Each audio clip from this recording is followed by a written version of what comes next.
All of his co-workers were gone. What could it mean?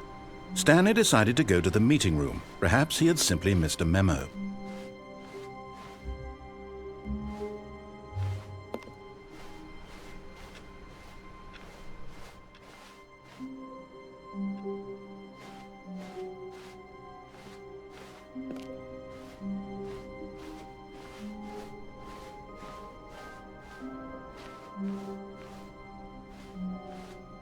When Stanley came to a set of 2 open doors, he entered the door on his left.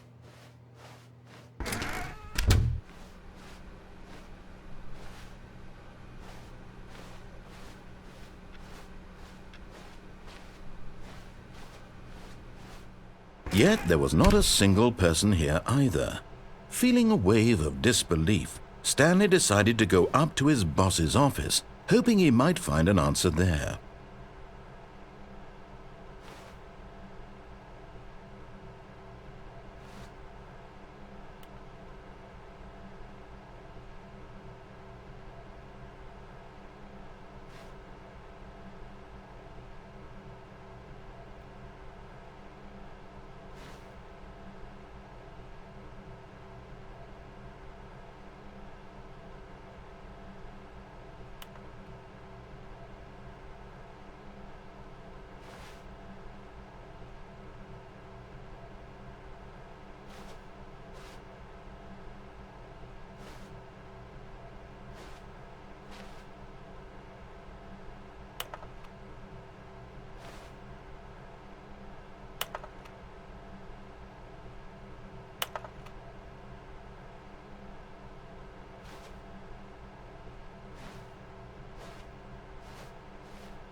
Stanley stepped into the broom closet, but there was nothing here, so he turned around and got back on track.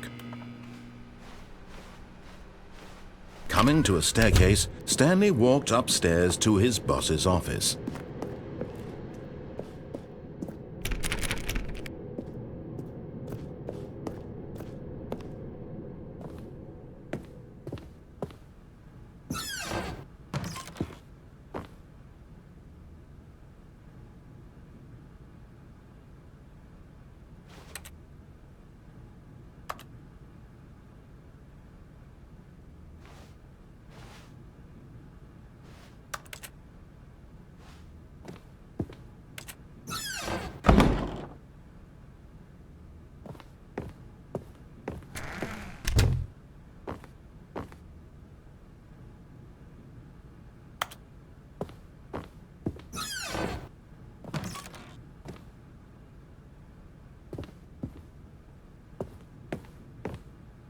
Stepping into his manager's office, Stanley was once again stunned to discover not an indication of any human life.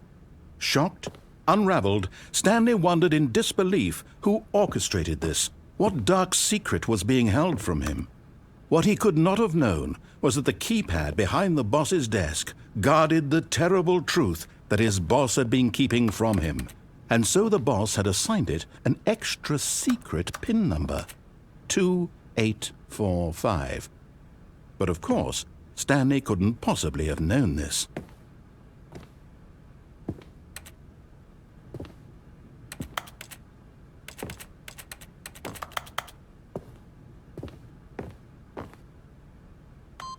Stanley just sat around twiddling his thumbs, trying to, yet incredibly, by simply pushing random buttons on the keypad, Stanley happened to input the correct code by sheer luck. Amazing. he stepped into the newly opened passageway.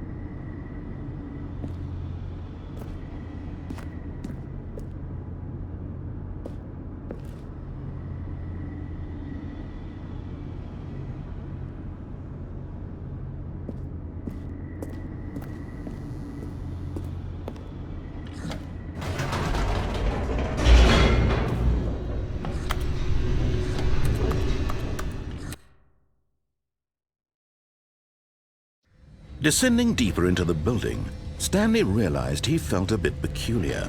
It was a stirring of emotion in his chest, as though he felt more free to think for himself, to question the nature of his job. Why did he feel this now, when for years it had never occurred to him? This question would not go unanswered for long.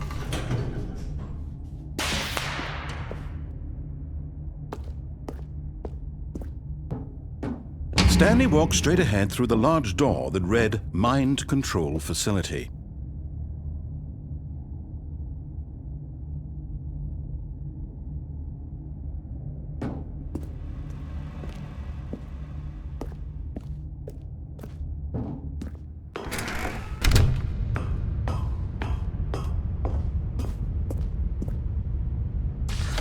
The lights rose on an enormous room packed with television screens. What horrible secret did this place hold? Stanley thought to himself. Did he have the strength to find out?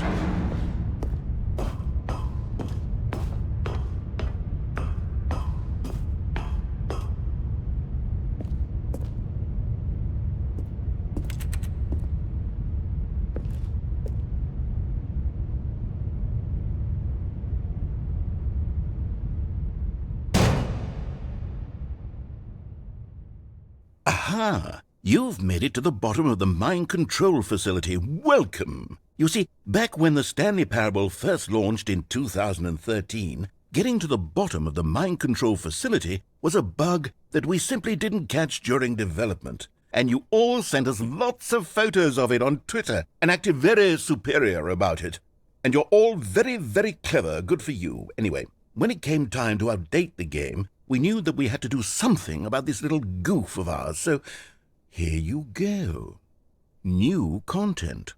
You can call it the bottom of the mind control room ending, if that enhances your perception of the value of these updates. Isn't that what you crave? New content? Always more content, more content, more.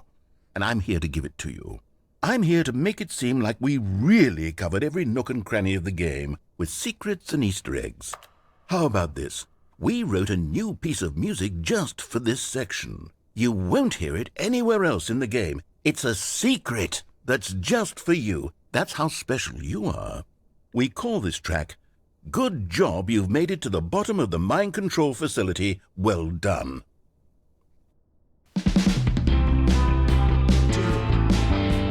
Good job, you did it.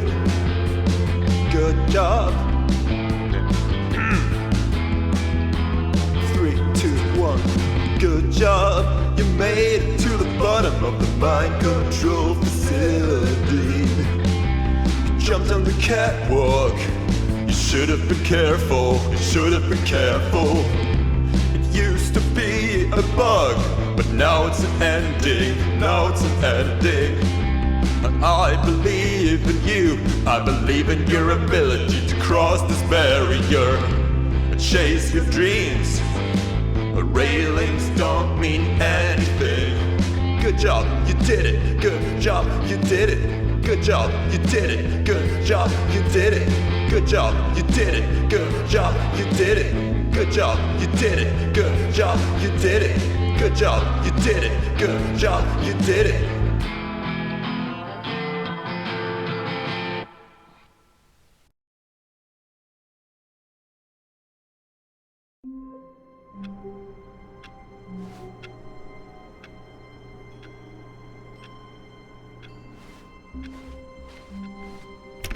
All of his co-workers were gone. What could it mean? Stanley decided to go to the meeting room. Perhaps he had simply missed a memo.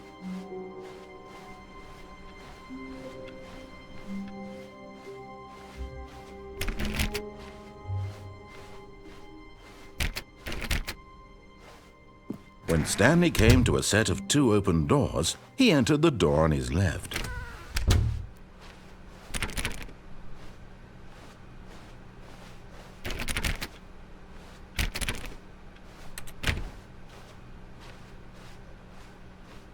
Yet there was not a single person here either. Feeling a wave of disbelief, Stanley decided to go up to his boss's office, hoping he might find an answer there. Coming to a staircase, Stanley walked upstairs to his boss's office.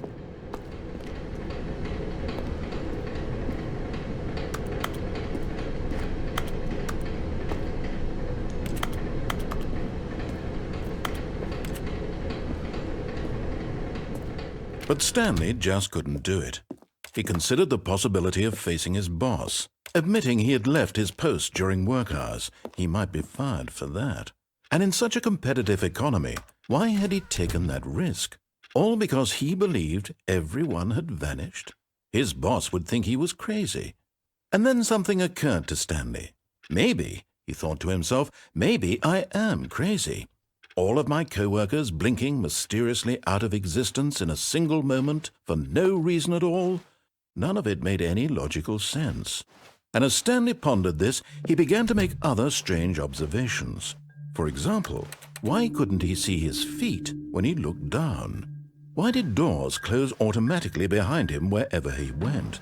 And for that matter, these rooms were starting to look pretty familiar. Were they simply repeating? No, Stanley said to himself, this is all too strange. This can't be real. And at last, he came to the conclusion that had been on the tip of his tongue. He just hadn't found the words for it. "I'm dreaming!" he yelled. "This is all a dream." Oh, what a relief Stanley felt to have finally found an answer, an explanation. His co-workers weren't actually gone. He wasn't going to lose his job. He wasn't crazy after all. And he thought to himself, I suppose I'll wake up soon. I'll have to go back to my boring real-life job pushing buttons. I may as well enjoy this while I'm still lucid. So he imagined himself flying and began to gently float above the ground. Then he imagined himself soaring through space on a magical starfield, and it too appeared. It was so much fun, and Stanley marveled that he had still not woken up. How was he remaining so lucid? And then perhaps the strangest question of them all entered Stanley's head. One he was amazed he hadn't asked himself sooner. Why is there a voice in my head dictating everything that I'm doing and thinking? Now the voice was describing itself being considered by Stanley, who found it particularly strange. I'm dreaming about a voice describing me, thinking about how it's describing my thoughts, he thought. And while he thought it all very odd and wondered if this voice spoke to all people in their dreams, the truth was that, of course, this was not a dream. How could it be? Was Stanley simply deceiving himself, believing that if he's asleep, he doesn't have to take responsibility for himself? Stanley is as awake right now as he's ever been in his life. Now, hearing the voice speak these words was quite a shock to Stanley.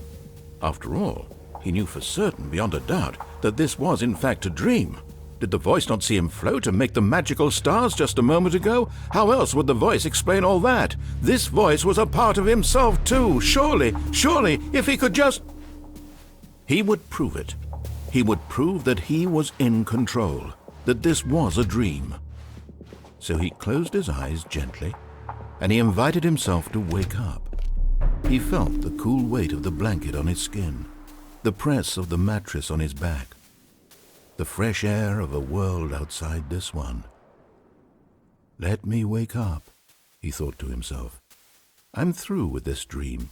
I wish it to be over. Let me go back to my job. Let me continue pushing the buttons. Please, it's all I want.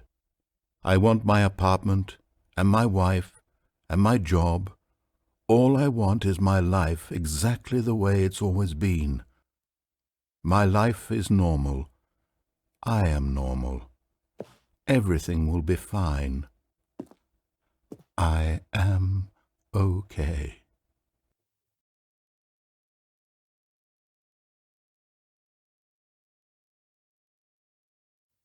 Stanley began screaming.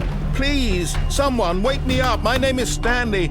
I have a boss. I have an office. I am real. Please, just someone tell me I am real. I must be real. I must be. Can anyone hear my voice? Who am I? Who am I? And everything went black.